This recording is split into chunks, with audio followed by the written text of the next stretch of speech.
जय माता दी। कैसे हैं आप सब। मेरे YouTube चैनल पर आप सभी का स्वागत है। हर साल कार्तिक माह की शुक्ल पक्ष की एकादशी को श्री हरि विष्णु के विग्रह स्वरूप शालिग्राम और देवी तुलसी का विवाह किया जाता है। इस दिन को देव उठनी एकादशी के रूप में भी मनाया जाता है।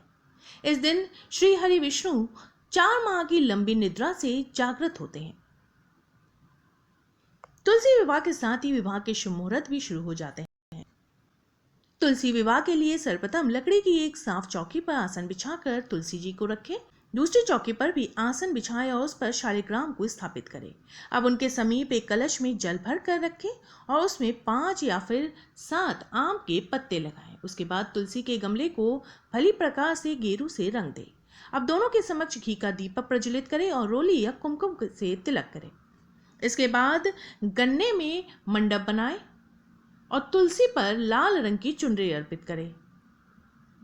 इसके बाद चूड़ी, बिंदी आदि वस्तुओं से तुलसी जी का श्रृंगार करें। उसके बाद चौकी समेत शालिग्राम को हाथों में लेकर तुलसी का 7 परिक्रमा करनी चाहिए। वहीं पूजन के बाद देवी तुलसी व शालिग्राम की आरती करें और उसके बाद सुख सौभाग्य की कामना करें। पूजा संपन्न होने के बाद सभी में प्रसाद का वितरण करें।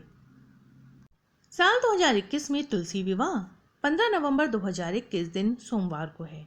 द्वादशी तिथि का प्रारंभ होगा 15 नवंबर की सुबह 6:39 पर और समाप्ति होगी 16 नवंबर की सुबह 8:01 पर। तुलसी विवाह की कथा के अनुसार माता तुलसी का असली नाम वृंदा था। उनका जन्म राक्षस कुल में हुआ था, लेकिन वो श्री हरि विष्णु की परम भक्त थी। वृंदा जब बड़ी हुई तो उसका विवाह जलंधर नामक असुर से करा दिया गया। वृंदा भगवान विष्णु की परम भक्त तो थी ही, साथ ही वह पतिव्रता स्त्री भी थी। उनकी भक्ति और पूजा के कारण उनका पति जलंधर अजय होता गया और इसके चलते उसे अपनी शक्तियों पर अभिमान हो गया और उसने स्वर्ग पर आक्रमण कर देव कन्याओं को अपने अधिकार में ले लिया। इससे क्रोधित होकर सभी देव भगवान श्री हरि विष्णु की शरण में गए और जालंधर की आतंक का अंत करने की प्रार्थना की। परंतु जालंधर का अंत करने के लिए सबसे पहले उसकी पत्नी वृंदा का सतीत्व भंग करना अनिवार्य था। भगवान विष्णु ने अपनी माया से जालंधर का रूप धारण कर वृंदा के प्रतिव्रत धर्म को नष्ट किया और उसके परिणाम स्वरूप जालंधर की शक्ति क्षीण हो गई और वह युद्ध में मारा गया।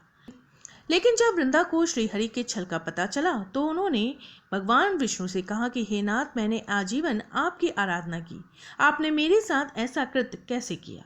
इस प्रश्न का कोई उत्तर श्रीहरि नहीं दे पाए और तब वृंदा ने भगवान विष्णु से कहा कि आपने मेरे साथ एक पाषाण की तरह व्यवहार किया है। मैं आपको श्राप देती हूँ कि आप पाषाण बन जाएंगे। ये कहते ही भगवान श्री हरि पत्थर समान हो गए और सृष्टि का संतुलन बिगड़ने लगा। तब देवताओं ने वृंदा से याचना की कि वे अपना श्राप वापस ले ले।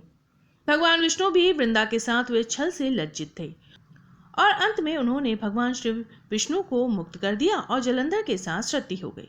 वृंदा की राख से एक पौधा निकला जिसे श्री हरि विष्णु ने तुलसी का नाम दिया और वरदान दिया कि तुलसी के बिना मैं किसी भी प्रसाद को ग्रहण नहीं करूंगा।